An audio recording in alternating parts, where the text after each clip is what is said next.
एक समय की बात है कि पुराने जमाने में नौगाड़ के इसी शहर में एक नौजवान रहता था। तुम्हारी तरह वो भी एक लड़का था। उसका नाम क्या था? उसका नाम था ज़ेंको। वो इसी समुद्र तट पर घूमा करता था, पूरा दिन अपनी गिटार बजाते हुए।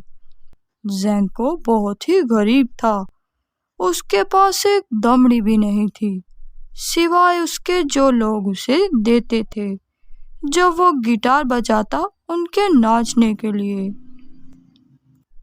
बड़ा होकर ज़ेंको कठीला और खूबसूरत लड़का बना, पर उसने कभी किसी नौजवान लड़की के साथ नाचने की हिम्मत नहीं की, क्योंकि उसके पास बाद में शादी करने के लिए कोई पैसा नहीं था। ज़ेंको अपने गिटार के साथ अकेला रहता था और आधी डबल रोटी के साथ ही गुजारा करता था, जब उसके पास पूरी डबल रोटी खाने के पैसे ना होते। कई बार वो होता उसका गिटार और समुद्र। एक बार कुछ मछुआरों ने ज़ेंको से कहा कि वो उनके जालों की रखवाली करे समुद्र तट पर, जब तक वो अपनी मछली बेचने के लिए नौगाड़ के चौराहे पर जाते हैं। ज़ेंको तट पर बैठा रहा और अपना गिटार बजाता और गाना गाता। मैं गाना गाता हूँ तेरे लिए मेरे समुद्र सागर, मैं तुम्हारी लहरों को देखता हूँ, मुझे देखकर लहरें हाथ हिलाती हैं, अच्छा महसूस नहीं होता। तुम मेरे साथ हो समुद्र, तुम बहुत अच्छे हो। और जब वो गाना गा रहा था, उसने देखा कि समुद्र में एक भंवर पड़ा और उससे निकला एक बहुत बड़ा शख्स, जिसका सर नीला था और उसके बाल भी नीले थे। उसके सर पर सोने का ताज था। वो जानता था कि वो बड़ा सा आदमी समुद्र का राजा है। उससे छोटी छोटी लहरें निकलकर भाग रही थी। जब वो चलकर बाहर आया, नौगाड़ के ज़ेंको, तुमने बहुत दिनों तक समुद्र के तट पर गीत गाए हैं और गिटार भी बजाया है। मेरी बेटियां तुमसे बहुत प्यार करती हैं और इससे मुझे भी बहुत खुशी होती है। एक जाल पानी में फेंको और ये सागर तुम्हें गाने के लिए कीमत अदा करेगा, और यदि तुम्हें उस कीमत से संतुष्टि हुई तो तुम्हें नीचे आकर हमारे लिए सागर के हरे महल में गिटार बजाना होगा। ये कहकर समुद्र का राजा समुद्र में वापस चला गया। लहरों ने धारते हुए उसे ढांप दिया। खैर, इसे आजमाने में कोई हर्ज तो नहीं है। ज़ेंको ने एक जाल वहां समुद्र में फेंका और उसे खींचकर बाहर निकालने लगा। उस चांदनी जैसे चमकते पानी से आसानी से रस्सियां निकल आई और जाल भी, और वो चांदनी भी चमक दमक रही थी। जाल में तो कुछ भी नहीं था, और जैसे ही अंतिम जाल तट पर आ रहा था, उसने देखा कि एक चीज चौराहे पर आ रही है जो काली थी। उसने उसे खींचकर बाहर निकाला और पाया कि वो एक संदूक था।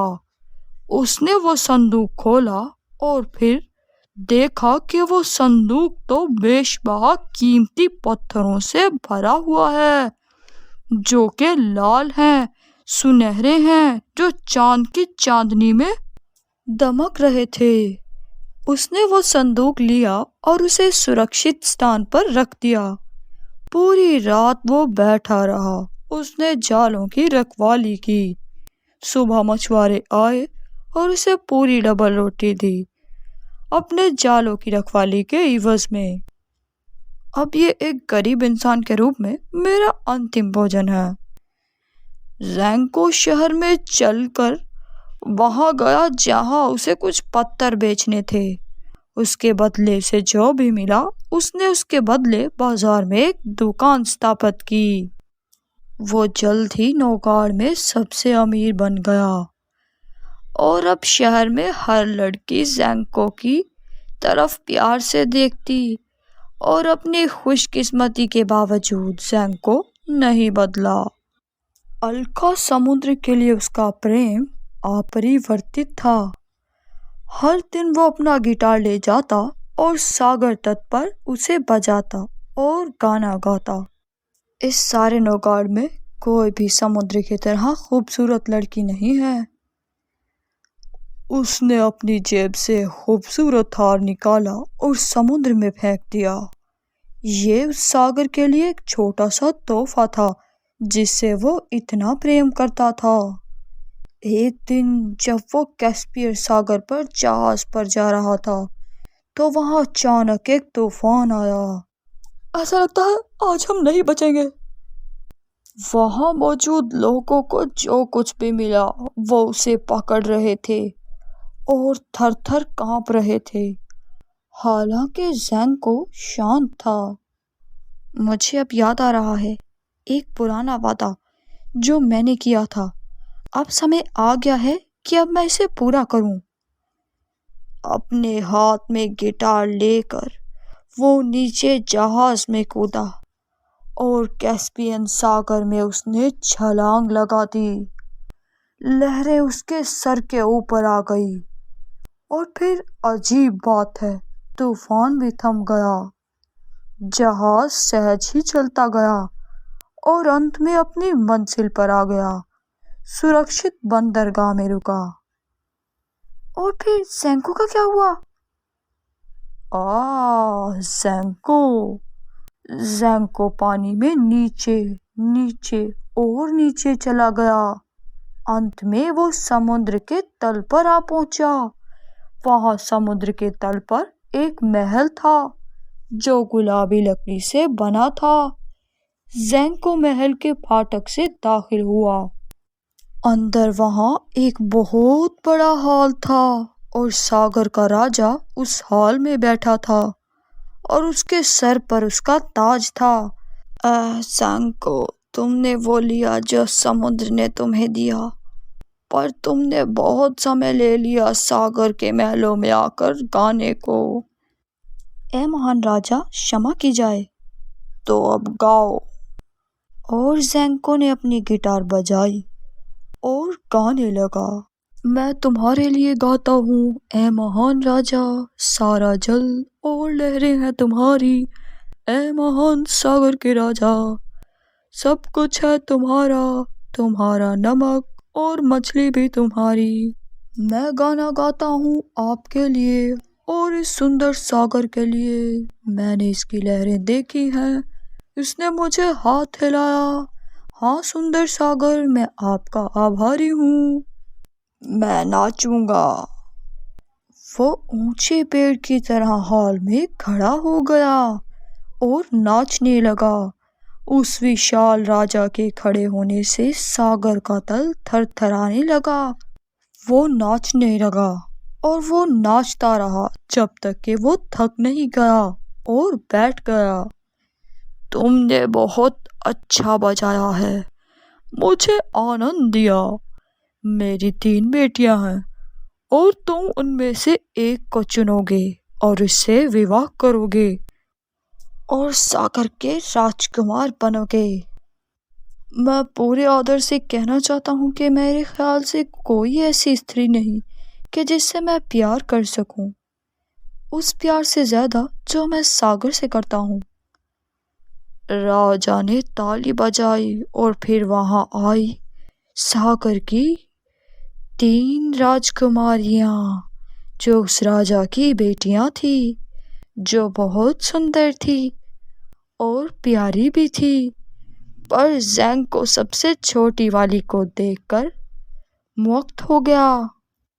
वो मेरे सागर ही की तरह बहुत सुंदर है। उसने उसकी तरफ ऐसी आंखों से देखा जो उन सितारों की तरह चमक रही थी जिनका सागर पर पड़ता है।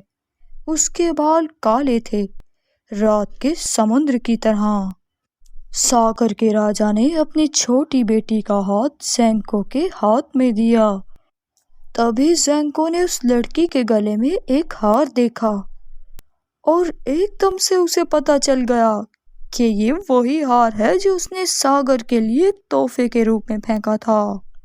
और ज़ेंको खुशी से हंसने लगा और सागर के राजा की सबसे छोटी लड़की को गले लगा लिया।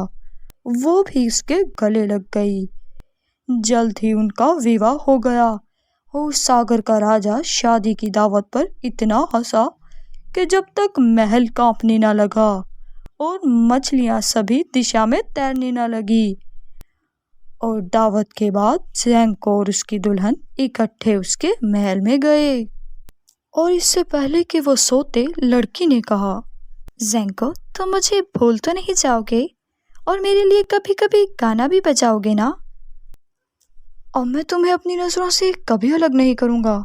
और जहां तक संगीत का सवाल है, मैं पूरे दिन तुम्हारे लिए गिटार बजाऊंगा और गाना गाऊंगा। ये कहकर वो दोनों सो गए। बीच रात ज़ेंको ने बिस्तर पर करवट ली और दाएं पांव से राजकुमारी को छुआ। वो जनवरी की बर्फ की तरह ठंडी थी और सर्दी के छुअन से वो जग गया और देखा कि वो नौगाड़ के सागर के किनारे आसमान के नीचे लेटा था। दादाजी, उसके बाद उसके साथ क्या हुआ? बहुत सी कहानियां हैं। कुछ कहते हैं कि वो शहर में गया और एक व्यापारी बन गया, पर मेरा मानना है कि उसने गिटार ली और वो सागर के बीचों बीच तैर गया, पानी में गोता लगाने, अपनी राजकुमारी को ढूंढते हुए।